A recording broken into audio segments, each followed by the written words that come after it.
Go. My name is James Pepper. I'm the chair of the Cannabis Control Board. Today is March 26th, 2025. It's 1 p.m. and I call this meeting to order. Just a few very brief updates.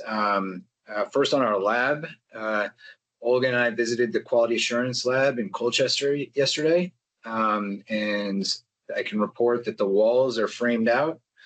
The epoxy floor is set. Olga picked out some great colors for the accent ones, but everything seems to be on track for a move-in date of June 1st. Our lab director position posting is now closed. We received tremendous interest in that position, which is great, just given all the vacancies that there are in state government currently. And Olga is working on narrowing down the candidates and will begin interviewing in the near future. I think it's our plan to hold off posting the 2 chemist positions until that director is in place. But in the meantime, Building and General Services is working on the procurement process for the equipment. It's hard to say when everything will be up and running, but it seems that after almost 2 years is that faint glimmer of a light at the end of the tunnel. So a huge thank you to everyone and internally and at BGS and ADS and everyone else that's been helping us to get here. A rule update. So the public comment period for our current rulemaking process is now closed. And I am really grateful for the incredible engagement from the cannabis community.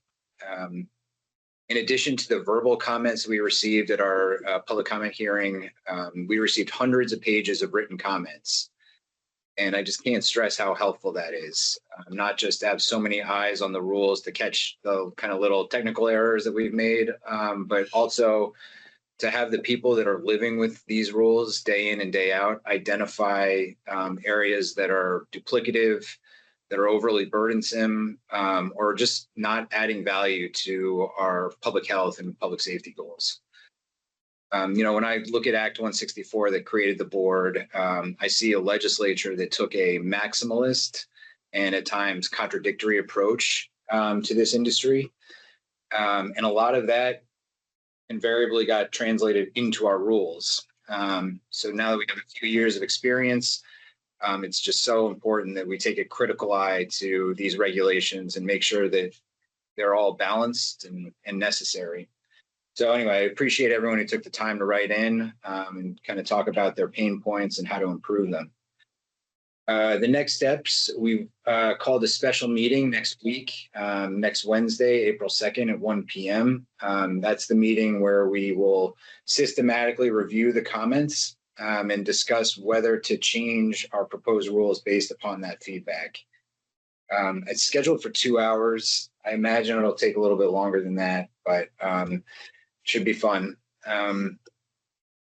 Otherwise, just need to approve minutes from our last regular board meeting on February 26th, as well as 3 special board meetings, February 12th, March 5th, and March 12th. So moved. Seconded. All in favor? Aye. Aye. Okay. Public comment.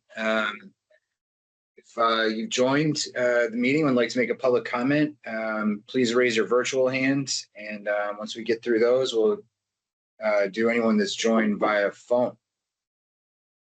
Patrick, would you mind just helping with the order?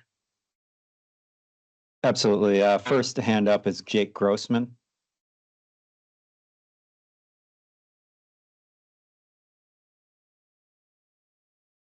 You there, Jake? Hello? Yep, can you hear me? Yes. Hey, thanks for opportunity to speak. Is this the appropriate time to speak on to comment on a license renewal that's up for approval, or do I have to wait for that agenda item? This is general public comment. You can talk about whatever you'd like, although, yeah. Okay, I'll just jump right in with it. My name is Jake Grossman Christ, born and raised in Underhill, Vermont. I am a Tier 2 license holder in Vermont, in New Haven, at a family farm that has been in my wife's family as a family business. It was originally a crouton business and organic wheat production. And as they expanded and moved, now we are transitioning into cannabis now that it's, allowed in Vermont, which is cool. I wanted to speak on our renewal and the process. My background is I've been licensed in California since 2016. I was one of the first licensees in the Emerald Triangle. We are renewing our license. It took a year to get licensed. Then we were licensed for a year. The board is looking at today if we have if they'll accept quote unquote a incomplete or late application. We filed our application for renewal as completed with the one-page checklist, everything on it, 2 weeks before the 30-day deadline. The only two things that are missing as of today are the fire safety and the wastewater permit. Jake, all of the board here has read your letter, so I don't mean to cut you off. I really don't, but it would be duplicative for us to walk through that. If there's anything outside of the letter that you wanted to comment on, please feel free. Okay, I guess my general comment then, it's awesome that to hear you guys have read it. I've dealt in county. I sit on a county board in California. I know a lot of the times, sometimes these letters go unread. So that's awesome. Thank you. I guess my comment to the board as somebody that has extensive experience in dealing with building county regs and state regs for licensing is we are seeing in Vermont right now what we have dealt with for the last 7 or 8 years in California. And that is kind of a moving goalpost for licensees. I think everybody probably on the board knows that virtually every cannabis license in Vermont is struggling, operating at a fraction of their allowable canopy, or in fact are closing their doors. What I would beg for is for people to keep in their mind through going through renewals and going through rulemaking. As for the last year, we still get emails back when we ask questions saying we're making the rules, we're trying to figure it out. The moving goalpost makes it very difficult, where, as you guys have seen from the letter, we are complete everything put in front of us, and continuously there's changes and there's additional documents required, additional engineering required, all these additional pieces. I understand that we're like everywhere with cannabis, we're kind of building the plane as we're flying it, as far as rules and regs, trying to bring in a black market industry traditionally into the white market, which is amazing. Let's do it. But as an operator, it is very difficult to be held to stringent timelines when there is endless changing requirements and added requirements with drop dead dates. It was disheartening to hear that there's a question of if the board will allow a quote incomplete renewal when all of the boxes has been checked and new requirements keep coming up, which we fulfill expeditiously, that instead of it being addressed in a light of this is a complete application, but our program's requiring more now. We're seeing new things that we want. We're trying to make this the best it can be. We're trying to make the program better and better every step of the way. Thanks for working with us. So I guess as we go through this meeting, if there are any questions, myself and our business manager, Stacy Wilson, are here if anybody has any questions or clarifications they'd like. Thank you. Great. Thank you for the comment. Anyone else who joined by the link, feel free to raise your virtual hand if you'd like to comment. And if you joined by a phone, you can hit *6 to unmute if you'd like to comment.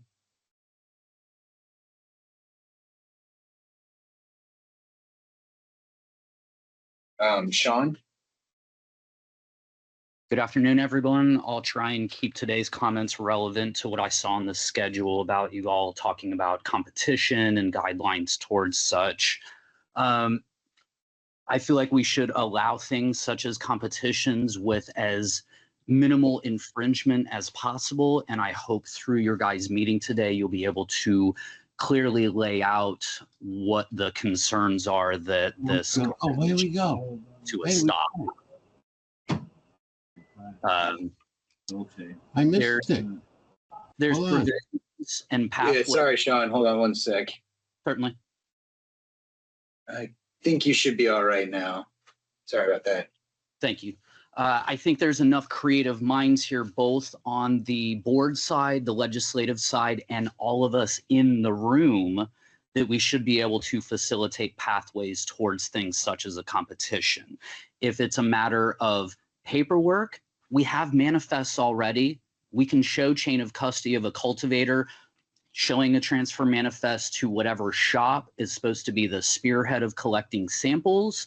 We can show another manifest from that dispensary, whoever is collecting samples, up to that event promoter. Does it necessarily, for your guys' comfort and legalese, does it need to look like the promoter or the executive of that event needs to have a wholesale license? Maybe that might alleviate your guys' concerns or any legality issues right now. The way that the competition that was squashed seems to be iterated, all the details were pretty well there. X number of grams goes through these pathways to these people. So through today's meeting, if you guys could just really thoroughly lay out what the concerns are or were, or any actual technical infractions that have occurred, so we can try and address them. And if you guys could maybe speak to whether a competition is feasible within this year, whether they are amendments that could be made by you all to allow that, or whether it needs to be another legislative push and we won't see that until next spring. And I know that's not going to be a straight yes or no, but any guidance on that regard.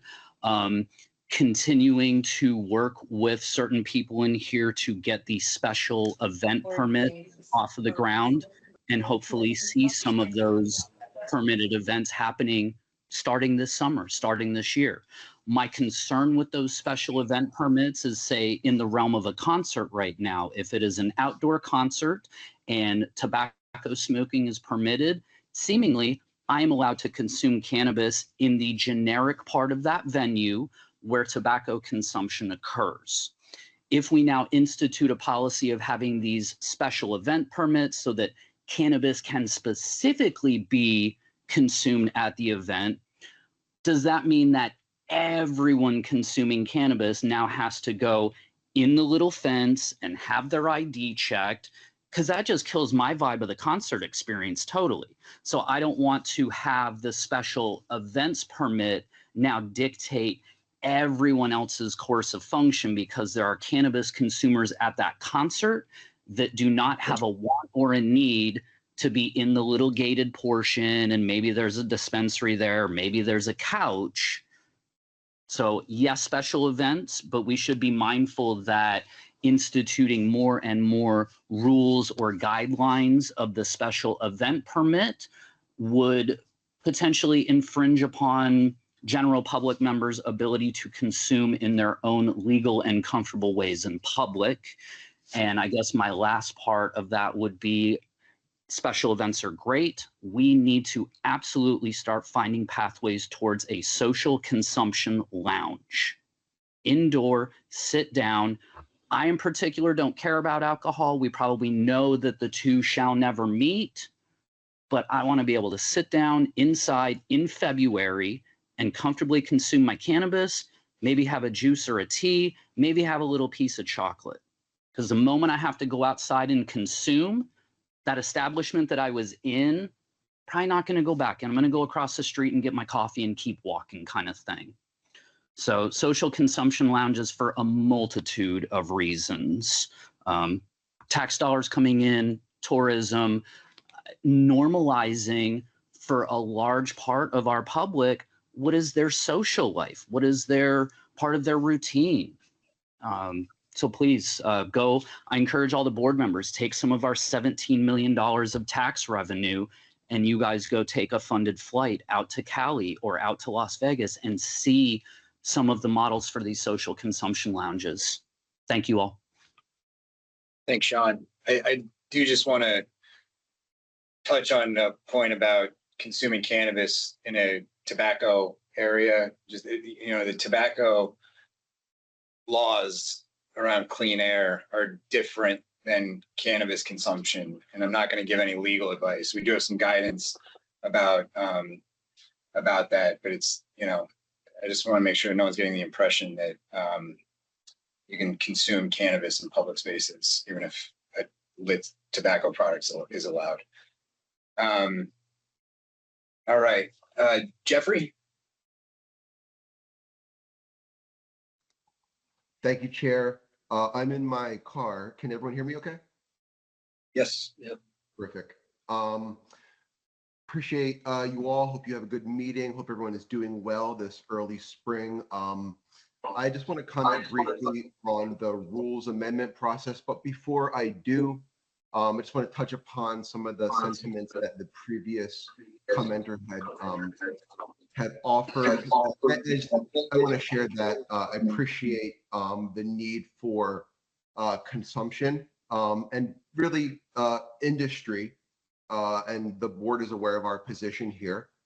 Before we even, think about sitting down and having a cup of tea in a consumption lounge to enjoy cannabis safely, it really is incumbent on all of us to make sure that all Vermonters, especially those in vulnerable communities, are able to enjoy cannabis safely and legally in their own homes.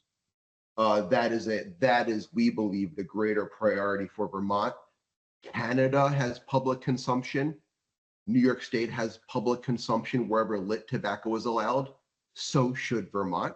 And then from there, we can have discussions about commodifying and making money off of consumption. Just want to set those priorities on the table. Appreciate the previous commenter's remarks. With regards to why I'm commenting now and the rules amendment process, I just want to take a moment, commissioners, board, to impart on all of you. I know that you are deliberating internally on your final recommendations for rules changes to your administrative rules. I just want to impart that, and I know that we all know this, I just want to take a moment to reinforce this. We are really at a pivotal moment in Vermont with our regulated market. And what I mean by that is we are beginning to see some of the shortcomings that come from the legislative body, from the market structure, but beyond that, sticking to what is under your purview for rulemaking, also with rules. And what I mean by that is we are beginning to hear more and more from licensees, and I wouldn't be surprised if the board is as well, that the Vermont marketplace is no longer becoming a viable ecosystem for our farms and businesses. And in the context of rulemaking, I'm thinking about beverage and tincture reform, the multi-dose edible reform, things that are under your purview. Testing criteria, not relaxing these things, but having greater accommodations for licensees to operate in the market, and not, for instance, be compelled to look at operating in other states. I'm hearing more and more on a weekly basis that licensees are turning to New York State to possibly open up a business. And I think that this is important to keep in mind.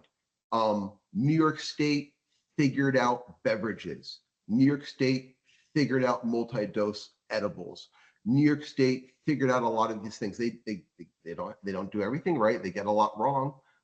There is nothing perfect here, but I implore you to look at what the other states are doing, what works, and have that consideration in your final moments in developing your rules and the changes that you're going to be putting forward. I appreciate the time. I know that these are familiar themes for all of you. I just want to take a moment. I respect your work and what you guys do to really hunker down and think about those priorities and what is under your jurisdiction, your purview, to make the Vermont cannabis market as viable and as prosperous as it can be. Thank you for your time. Thanks, Jeffrey. Anyone else for public comment?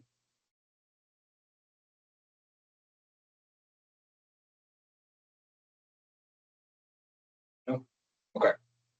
I'll close the public comment window. Appreciate the input, really do. And Olga, just looking at the agenda, I think you're up next.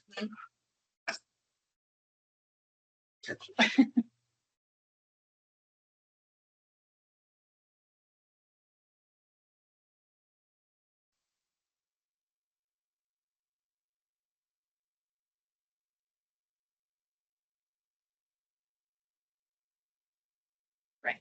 I think.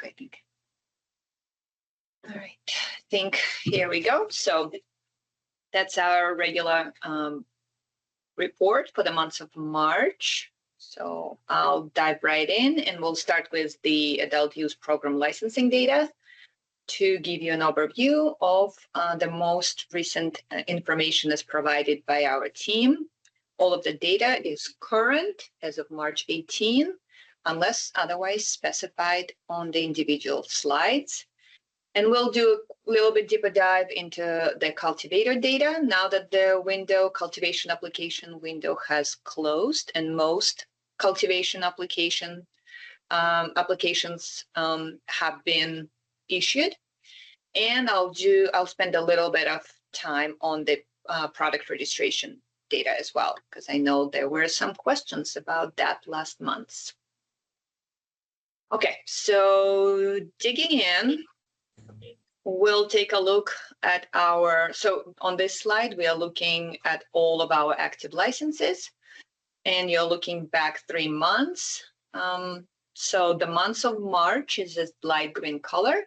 And as you could tell, we are up to 629 active licenses as of the 18th. You could probably see that we are showing gains solely in the cultivator category, as most cultivators approved in the last month's board meetings have received their licenses by now. We do have 8 additional cultivation applicants who've been approved last month but are not yet issued. They have until the end of this week to meet their contingencies. Mostly it's a payment of the fee. So as those folks work through this, and assuming if everybody were to successfully fulfill their obligations, you can expect 8 additional cultivators on this list in the next months. So that's something to keep in mind. And outside of that, we did not have any additional licenses this month. So that's the quick overview here. And next, I think I skipped one. So here's our priority status slide. Again, all of our active licenses here through March 18th. No changes here months over months. We're tracking as we have been in terms of percent allocations. Okay, so moving on, a few more slides on the priority status.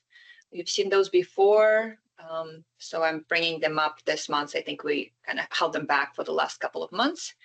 So here you're looking at the months of January, February, and March. Orange blocks represent our standard licensees, green economic empowerment, and blue is social equity.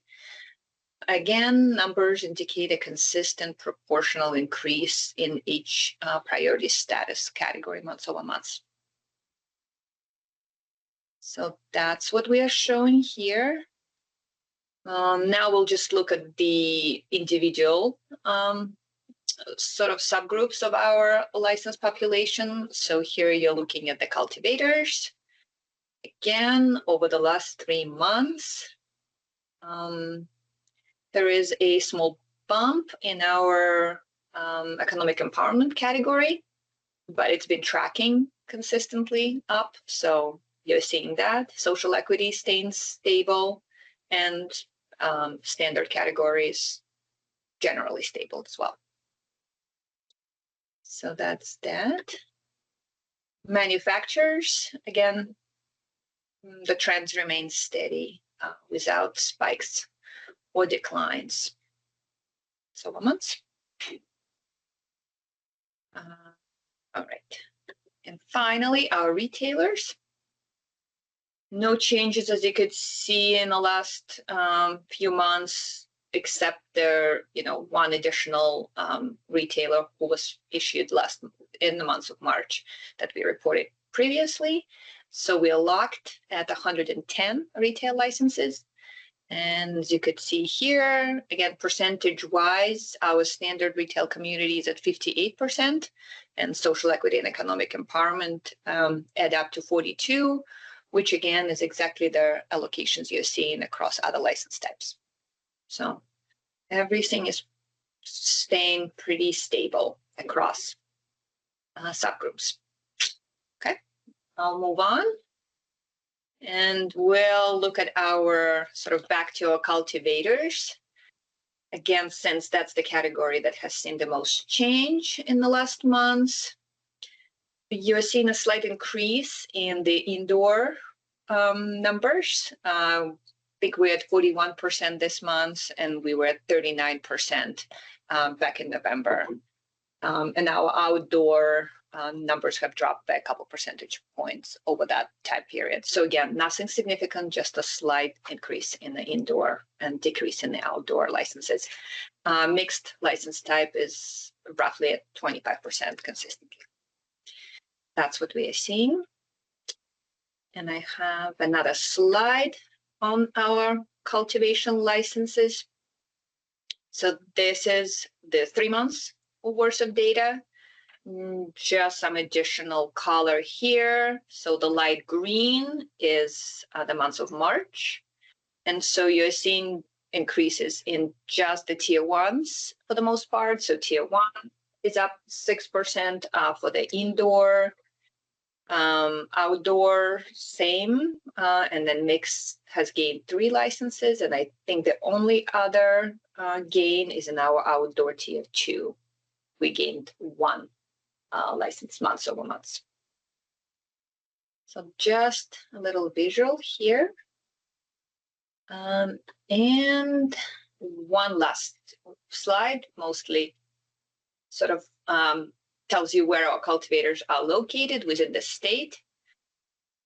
So Rutland, Windsor, Chittenden lead the way, and Essex hosts the fewest cultivation licenses as of this month.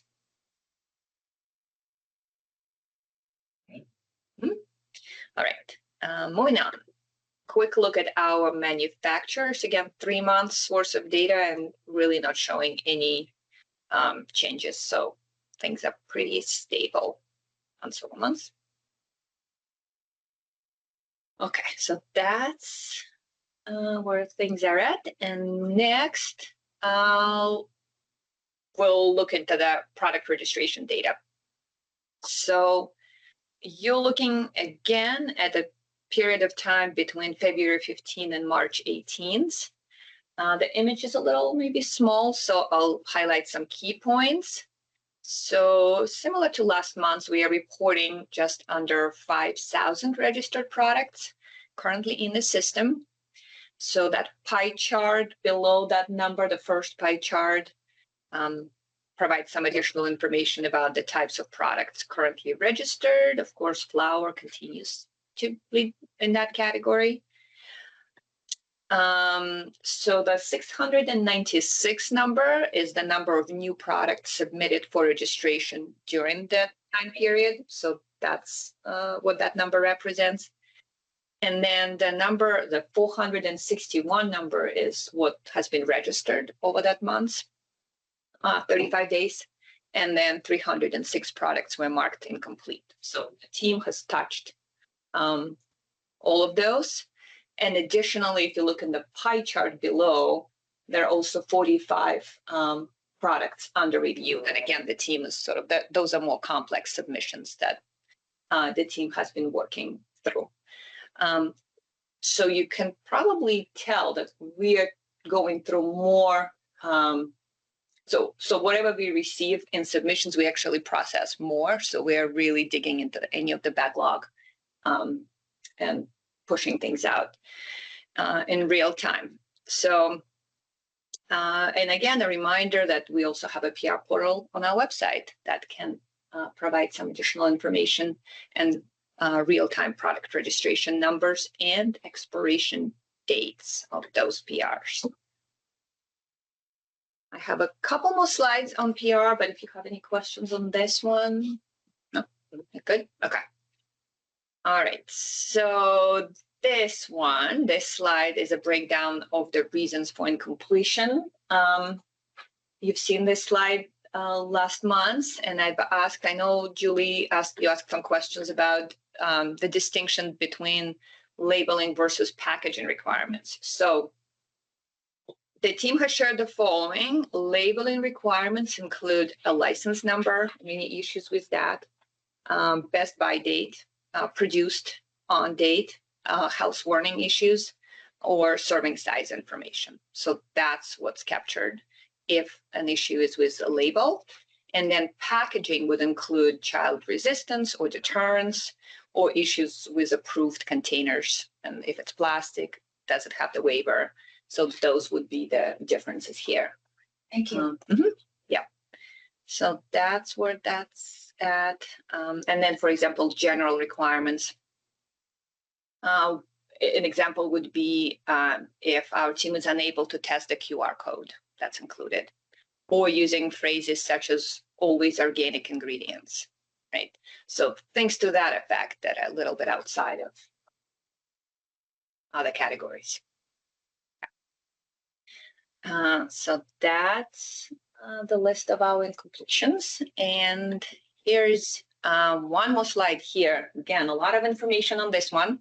I know the chair had asked a question regarding the current time that it takes our team to process product submissions when we met last month. So this slide has product registration information from the past 15 months. So each row here represents a specific month, and then columns reflect the average time products spent in review based on their different statuses. So I'll walk you through some of this trend since it's kind of hard to read, I think. So the first column with data, the blue color, is the overall average time to register. So if you look at the months of January of 2024, you'll see that in January, on average, it took about 35.5 days for us to register a product. If you look at the very bottom of that column and at sort of the March data of this year, you'll see that now we are running just under 9.5 days. So that's sort of,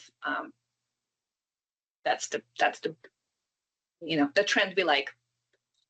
So, and again, so there is the information gets a little more granular. So for example, that second column is for the products submitted to us without any issues. So the products that never went into incomplete. Back in January, it would take us 16.5 days. And now it's just under 9 days to process those submissions.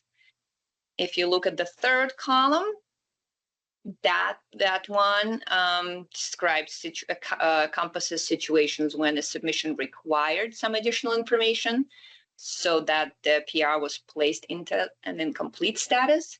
And so we went from 48 days to just over 10 days for that subcategory. Next is the category that's talks about resubmission processing timeline. So here it's the amount of time it would take our team to review and process a resubmitted product registration. So 15 months ago, we'll be looking at 23 plus days, and now we're looking at under 2 days. So yeah, so you could see the trends across all licensees for. What would you say, Olga, contributed to the improvement here? Oh, I think we've done a lot of, so the compliance team has looked very deep into the structure and how the work has been divided and distributed among the team members. And so that sort of work led us to realizing that a more targeted work was needed on PR to improve consistency, and also kind of creating a situation where we knew that somebody had this as their job primarily. And we didn't have too many cooks in the kitchen, for lack of a better word, which I think sometimes folks always mean well, but it doesn't always lead to the same results than you would hope for. So a lot of work internally on the team to figure out what worked, what didn't. So at the end of the day, it comes up to our staff, just learning and growing from within and figuring out the best strategy internally, how to get to those submissions. So yeah, very proud of the team and all the work that they put in to figure it out and streamline those processes. These include weekends I don't, these days? Oh, that's a good question. Business days, or is it day is a day? I'll have to get back to you on that. We might actually look even better. I know. I know if it does, that's a good question. I'll have to ask the team. Yeah. Anecdotally, are there product categories that are particularly difficult to? You know, I don't hear about those sort of situations anymore. I know we've had some outliers, and we could pull that information more specifically. But it doesn't seem like there is a category of a product anymore that's holding us back in any way. I think some things might come through, but I could give you some examples if there is a trend, you know, in the next. So did I catch that first slide correctly, that there was not 696 submitted just in a 30-day period? Yeah. Does that include like renewals, like this, the same, because we require it every year? Yes. So that would include people who Everything. Yeah. If memory serves, the February to March when we first launched product registration 2 years ago, this was kind of like one of the bigger time compressed crunches, time of the year where there's a lot of products coming up for renewal. Yeah. I could be wrong, but that Well, it seems looks to- like February. It's just Yeah. like I remember. those delays are probably just because huge numbers of products being registered after Right. post harvest. Mhm. But this year, if you know, Yeah, we right. are trending. Oh, yeah. That did seem That's to great. stop us, slow us down in the slightest. Yeah. So we are definitely, and I think we've heard some positive comments from the community as well. Yeah. Folks, I think, are seeing that change and able to appreciate our team's work on that.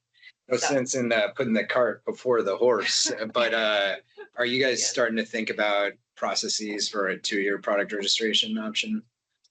We've definitely had some internal conversations. I think we would need to dig in, and I think we'll want the board to provide some guidance around some products that the board does not want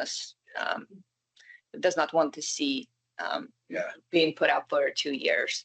But I think we are doing some work internally on the IT end of things to get us ready, because that is the part that we could be working on already. So we're doing that. And yes, with, a little more guidance from the board, if there is some, we'll certainly. We can invite Callie and Luke Mhm.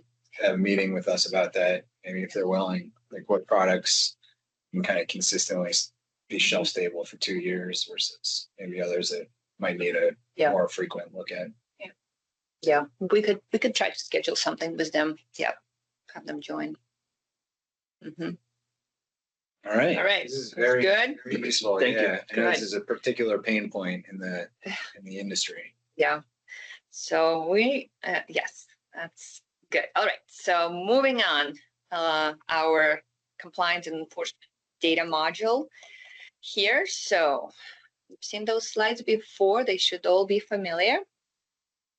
Summary of our agency's inspections and investigations here first. So a total of 57 inspections and 14 active investigations have been reported for the months of March. So you could see where they are. Right. I'll move on. It's pretty straightforward. Okay. Closer look at the inspections. You're looking at 3 months worth of data. And you'll look, and the information inspections are broken down by their license type. So 26 cultivators have had an inspection, 23 retailers, and 8 manufacturers. that. And then onto the investigations.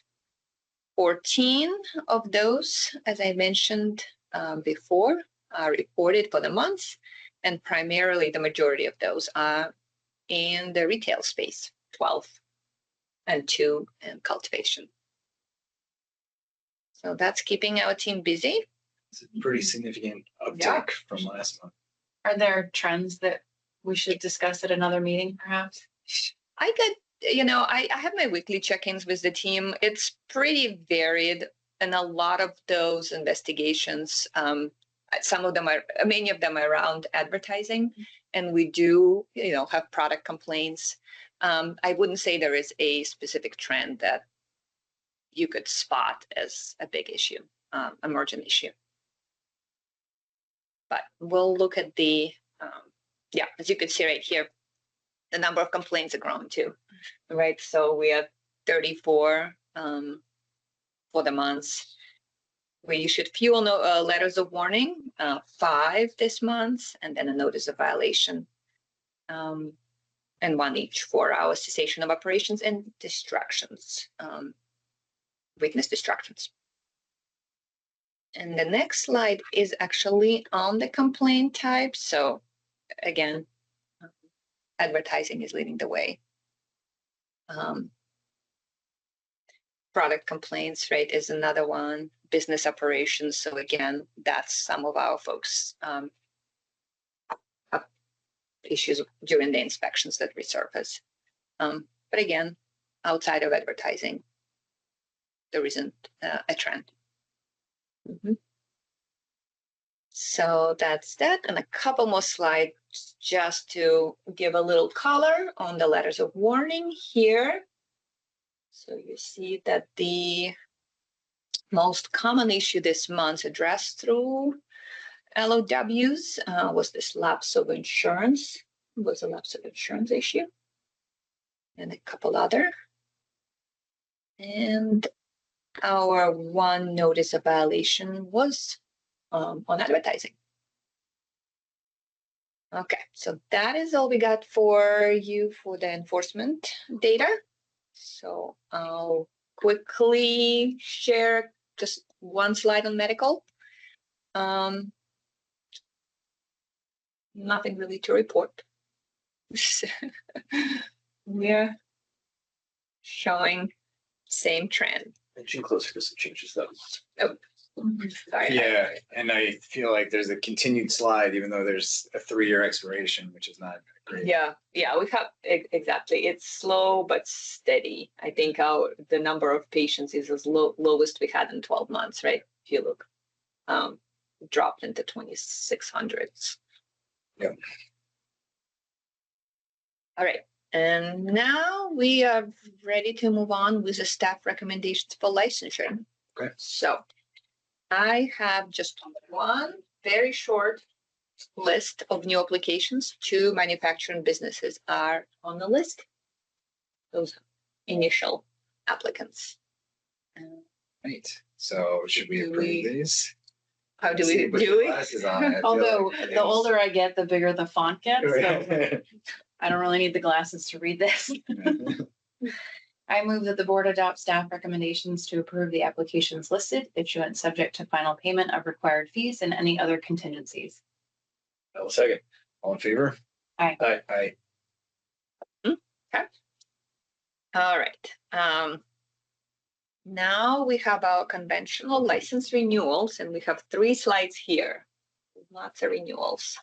So that's the first slide, mostly, all cultivators here.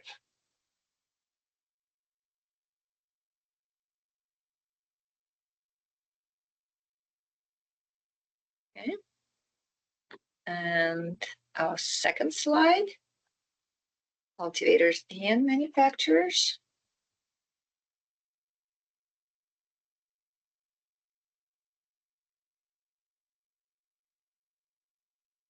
Right, and the last one, retailers.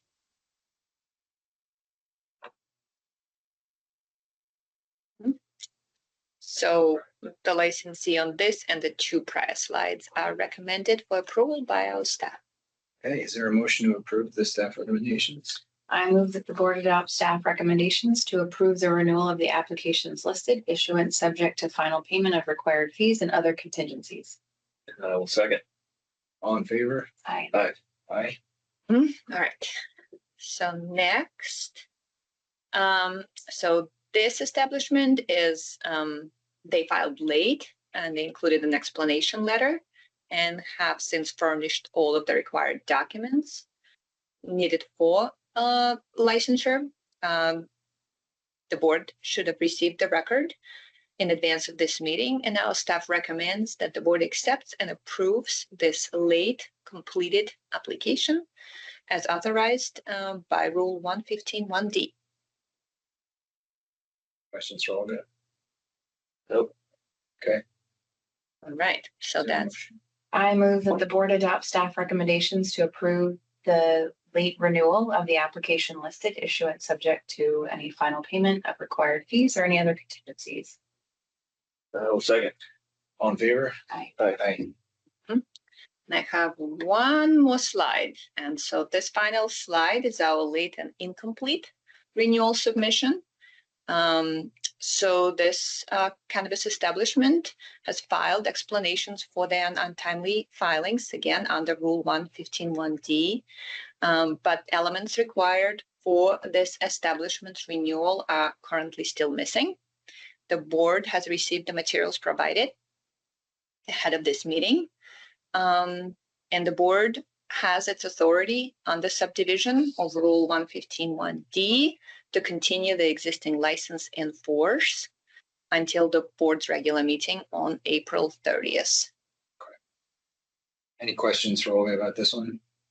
I had one question. So this is a renewal and they're operating, are they also producing cannabis and is it in the regulated market now?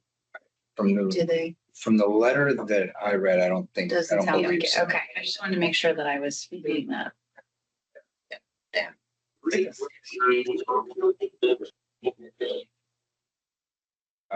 Okay, any other questions about this one? Okay, do you have a motion? I move that the board adopt staff recommendation to accept and continue the late renewal of this application. And that the board will review that application at the next regular meeting. Okay, I will second. all in favor? Aye. Aye. That's all I got for you today. All right, thank you, Olga, Mhm. and great work, team.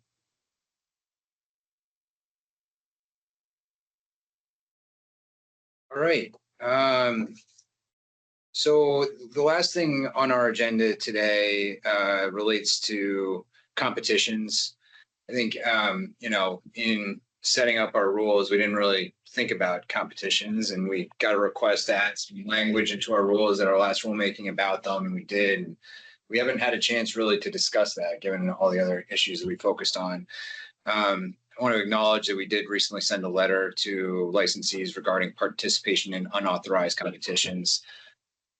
In my view, a lot of the organization of that event was done in good faith, trying to interpret a section of our rules that does not offer much direct guidance as to what's permitted and what's not. I don't think that we're going to fully flesh that out today, by the way. But I thought that there may be some utility both internally for the staff as well as the licensed community, for the three of us to talk about competitions. What's allowed under law, how we've kind of interpreted that in rule, and what we want to see. And I think, this is meant to be a discussion with the board. I think that whatever we do, hopefully this can, inform some guidance documents or maybe some rule amendments if we need them, and then have a, maybe a peer networking event about competitions, how to do them, so we can get real feedback from the community as to, what we're missing here. Because I think there's a lot of opportunity for creativity when it comes to competitions, and we're probably not going to think of them all. Right? I think that's right. I think there's a key component that you mentioned there was what we legally, under the law, are allowed to put our blessing on and stamp of approval, and how that looks is determinative in whether or not we can do that. I'm not saying that this specific instance ran afoul completely of that, but we don't have the authority to license events. So how can you structure a competition without abutting up too much of what an event is? When does a competition become an event? And I think there was some good faith efforts here to try and not wander too far into that category. But I also think that there was some questions that were not raised to the board and to our staff about transporting cannabis, especially around, home grow products, right? A lot of great home growers out there, but asking home growers to potentially drop their product off in high volumes at a licensed establishment, that person would take possession of an unlicensed, unregulated product is a red flag for us. And so moving forward, we need to be in better contact. If somebody wants to do a competition, from my perspective, it's on the burden of that promoter to come to us and say, this is what we want to do. It's not on us, the burden, to chase down everybody that wants to do something like this. And I think, we're willing to work with folks and let folks know, hopefully with more developed guidance and through peer networking, where those red flags are, where we're going to take issue, where we think that this might set up for a situation down the road where a license holder might find themselves in hot water with us or with, state police or some other official that, they're handling large volumes of cannabis that may be found outside of the regulated market. And what does that look like? And what does that mean? So my recollection is that the rule requires express written permission from the board, right? And so the kind of guidance or the direction that the staff needs is, what do they need to know that they can give that permission, right? So, how samples are handled and where they come from, and that the quantity of them, that's the kind of guidance that we need to be able to provide. Right? Exactly. So I had some just kind of like discussion topics that I thought I might just put out there to kind of help think about a more basic style of competition. Obviously, there's probably more complex formats that we're not going to be able to cover or anticipate. But Gabe, I was wondering if you might be able to help us kind of understand what that fatal flaw that led to the issuance of that letter was for the one competition that we sent the notice out to our licensees. Oh, you're. Is that us? Uh-oh. You may have to change your microphone input, maybe.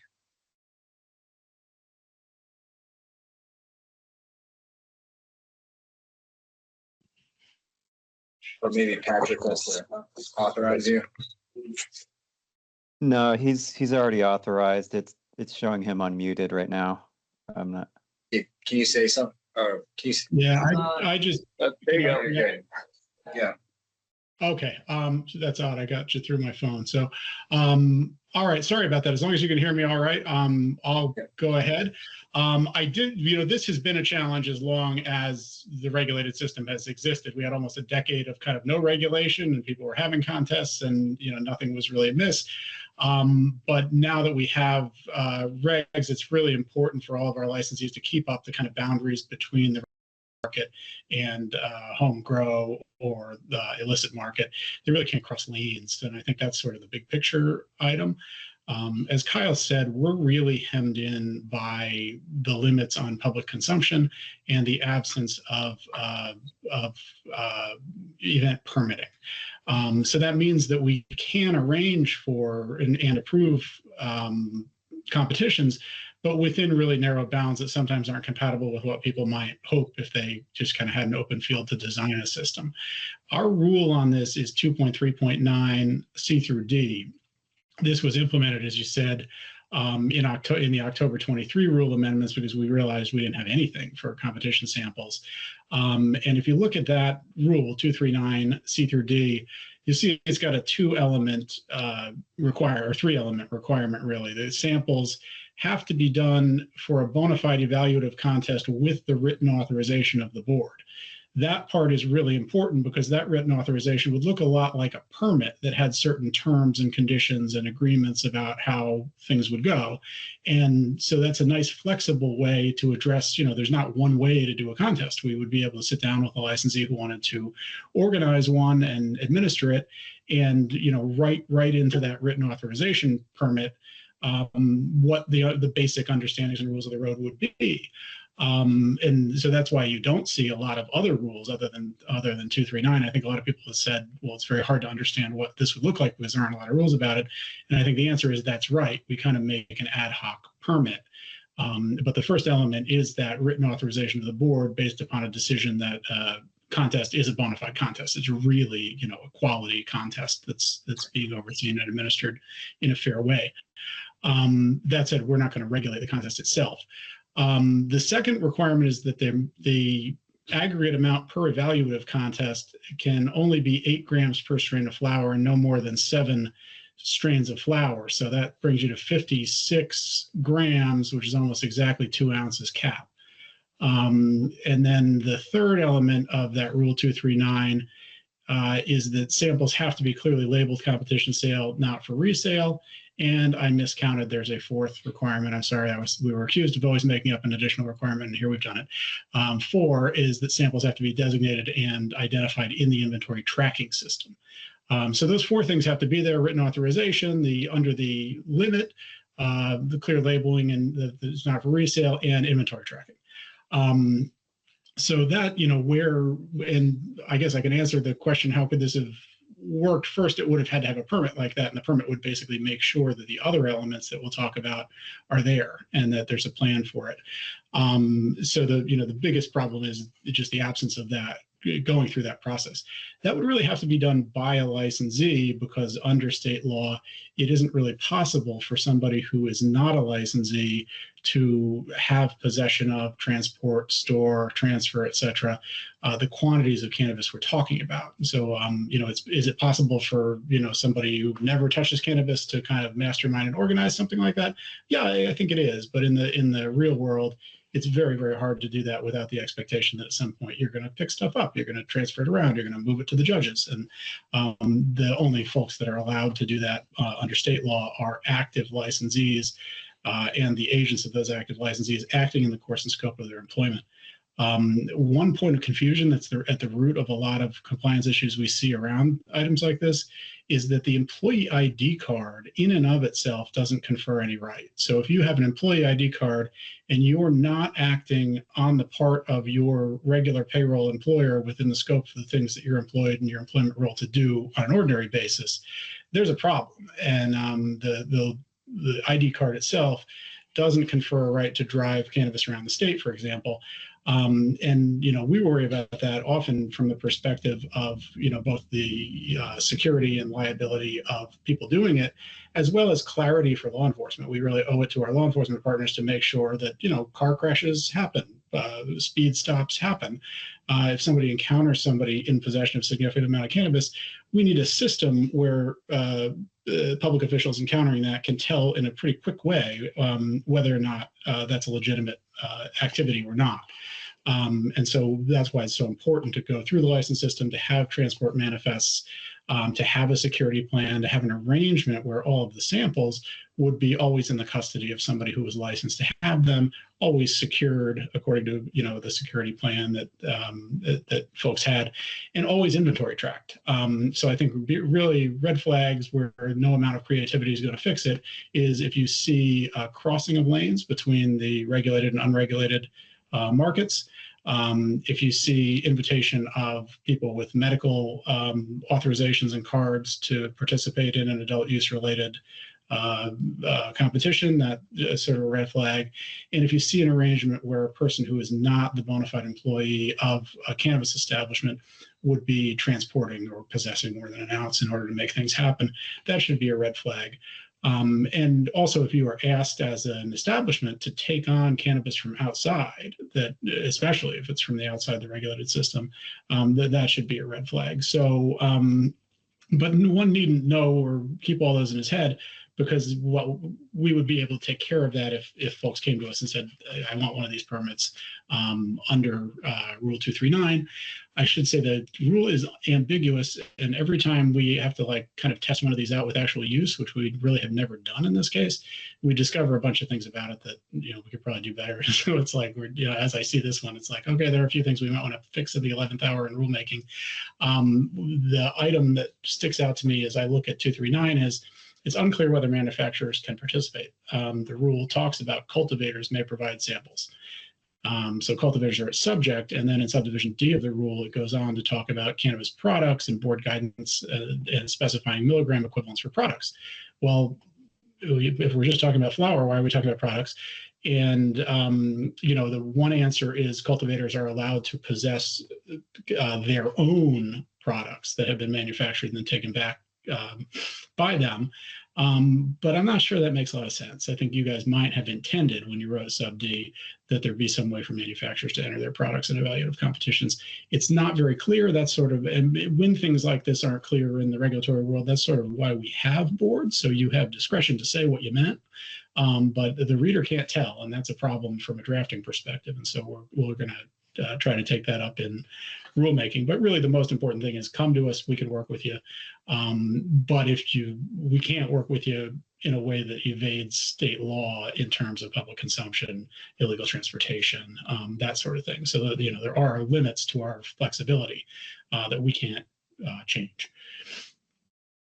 So I hope that kind of answers the general question of, how could this be done? And I do want to emphasize that the ways it can be done won't satisfy everybody. They wouldn't look like many of the competition's ideas that we've seen, but it is possible to do, and we can make it a little more easy to understand as we go.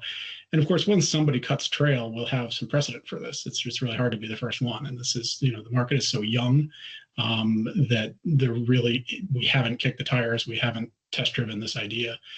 So if somebody steps up and does it, I think they could be assured that the staff would work with them cooperatively to make that happen. It's my understanding that the format of this was going to be kind of blind taste testing from judges. So there's going to be kind of anonymized jars with, samples from various cultivators for the judges. That's just one way to do it, of course, but do we have a PR process to make sure that all of those anonymized jars are matched to a COA, at least somewhere in the registration process? Yeah, to me, there's nothing I'm aware of that prevents the licensed organizer from anonymizing the samples once they're taken out of the inventory tracking system. So once they're tracked out, these should be registered products already. They've got their COAs, and the organizer then could register them out of the inventory tracking system as competition samples. And nothing about our rules prohibits at that point the organizer or organizers anonymizing the samples so that judges can be blinded. You can have an effective competition where people don't know what things are. So I think that could work. There are other problems like that we'll be encountering for the first time, but that one seems pretty solvable. It's not required though either, and I suspect that perhaps if you're going to anonymize the sample, some kind of ability to track it back to a COA should be required as part of the rule or in the guidance or something. Right. In that instance, would it have to be a retailer who's the organizer in order to kind of, essentially manipulate the packaging and then give it to a judge who's a member of the public, right? Potentially a member of the public. Yes, I think in concept, I think a wholesaler could probably do it. Wholesaler, So I think a wholesaler is most professional. Yeah, that part, I guess. But then, there still has to be a legitimate sale, right? If the judge is a member of the public and not a fellow licensee. Yeah, I guess that's where the and this is basically saying you can sample to the public. Unless it was done through a legitimate sale. Okay. Because it requires them to be, sorry, Gabe, it requires them to be labeled competition sample, not for resale. So do you then have to charge them and charge the excise tax? I think so. if you want to set it up that way, you Right. could do it so your judges are just other licensed cannabis establishments. Right. Potentially. I think it depends who your licenses are. So if or your judges are, rather, exactly as Pepper's saying, I think if everybody's the agent of a participating cannabis establishment, sure. If you have folks that aren't licensed in any way wanting to be judges, and I think people are going to want that, then those questions arise. Do we have to have, but the sample sizes are so small that you could, quite legitimately sell a fairly microscopic amount of cannabis to somebody. We still have to do it for value. We're not going to solve all these problems today, I'm sure, but this is the sort of thing that makes that permitting valuable, because when somebody wants to make one of these work in the real world, we'll kind of sit down on paper and solve all these questions as they arise. And that certainly is one.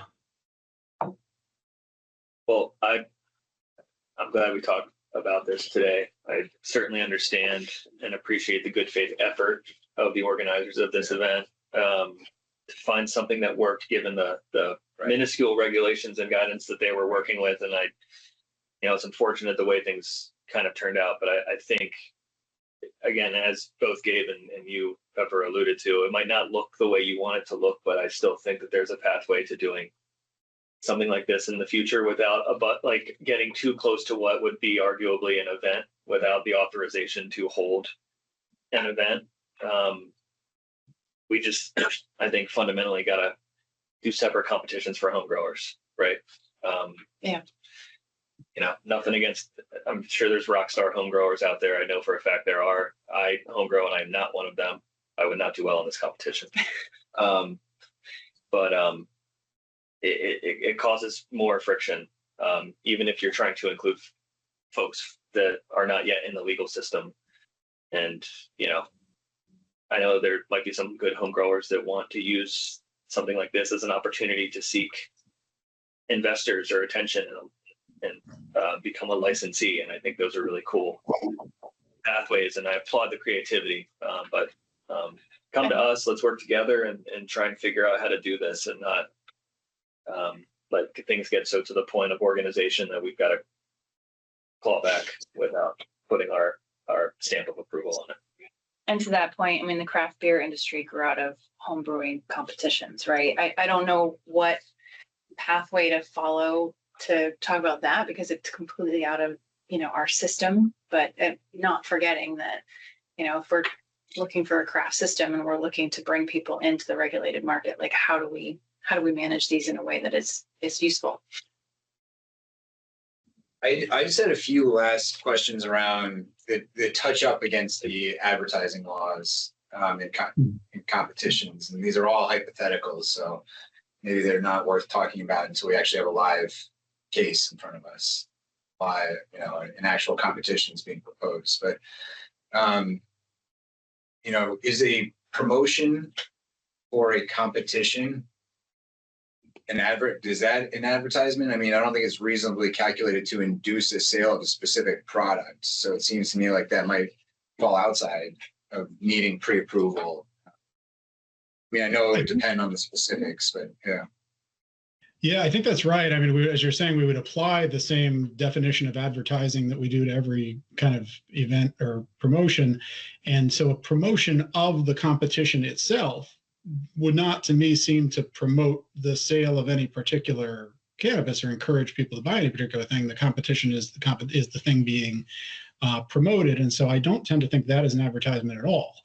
A very different thing happens, though, once you have some winners. Once you've got the trophy, when you're touting things that can definitely be bought and doing it because you expect that, consumers are going to see that and reward the kind of deserving winners with demand for their products, that's an advertisement. So the line there is, we're having no problem to say loudly and in all kind of different forms, we're organizing this competition. Here's how you can enter, here are the details. That wouldn't be an advertisement, but saying, my cultivation license has won these particular awards in a public way, in a publication or something, or on a label, I think would be. Yeah. So another thing that kind of touches on the advertising laws also could be about the competition categories. Like I can easily foresee, having a category for kind of best hydroponically grown, a living soil grown, or outdoor, best indoor, whatever. But I feel like, which to me seems totally fine. But if you start getting into things that maybe hint at therapeutic claims, like best strain or product for sleep, or best strain for focus, or for relaxation, or something like that. I mean, is that touching on an area like a third rail? It is. Categories are A-OK, like, living soil, et cetera, indoor, outdoor, various strains are fine. It's exactly what you're saying. I think that, and it's also risks drawing federal attention if folks are touting drug-like benefits, or meaning pharmaceutical drug-like benefits for cannabis. So things like, best for, attention or focus, best for depression or something, obviously would cause problems. But that's okay. Very rare, and I think most categories are going to be just fine. I'm sure we just raise more specific questions for the licensed community about this, but I think the main takeaway for me is there is a path forward for competitions currently. We don't have to wait for legislative approval. There are ways to do approved competitions right now. Just, work with the board, work with your compliance team on how to get it done appropriately, just because we're operating under a microscope always. And so we want to just make sure everything is, compliant, and that, if God forbid law enforcement does want to turn their attention to one of these competitions, that everything is legal. But it actually seems to me like this one that we warned about was close. It was on the edge. There was just a few aspects to it that wouldn't have flown if they got pre-approval. The integration of regulated and unregulated cannabis would never fly. And possession by unlicensed persons of more than an ounce wouldn't ever be something we could put our stamp on. But in the main, if you just carved out the part for licensees, you can make that work. And we would work out the details as part of one of those permits. Great. Well, I think that this, when we've had maybe a few of these under our belts, or maybe sooner, maybe this could be the subject of a peer networking event, so that we can kind of hear about what ideas are out there from the people that may be wanting to hold events or these competitions, and we can really think through all the angles with the industry. They make a really sensible first step in dealing with the event issue.